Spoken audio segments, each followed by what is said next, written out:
we know how to consider wave functions for individual electrons in multi-electron atoms using those Hartree orbitals, or the one-electron wave approximations.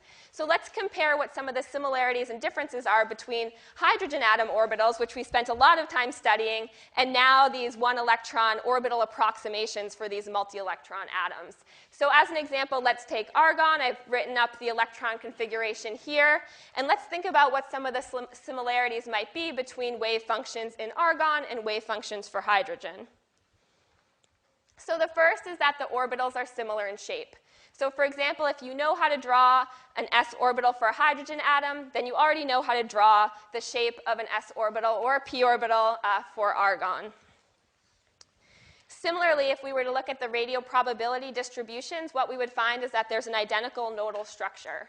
So for example, if we look at the 2s orbital of argon, it's going to have the same amount of nodes and the same type of nodes that the 2s orbital for hydrogen has.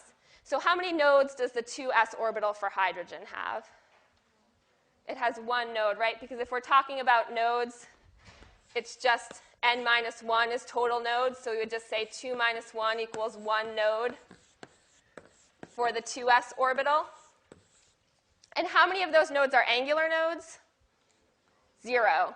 L equals 0, so we have 0 angular nodes. That means that they're all radial nodes. So what we end up with is one radial node for the 2s orbital of hydrogen, and we can apply that for argon, or any other multi-electron atom here. We also have one radial node for the 2s orbital of argon.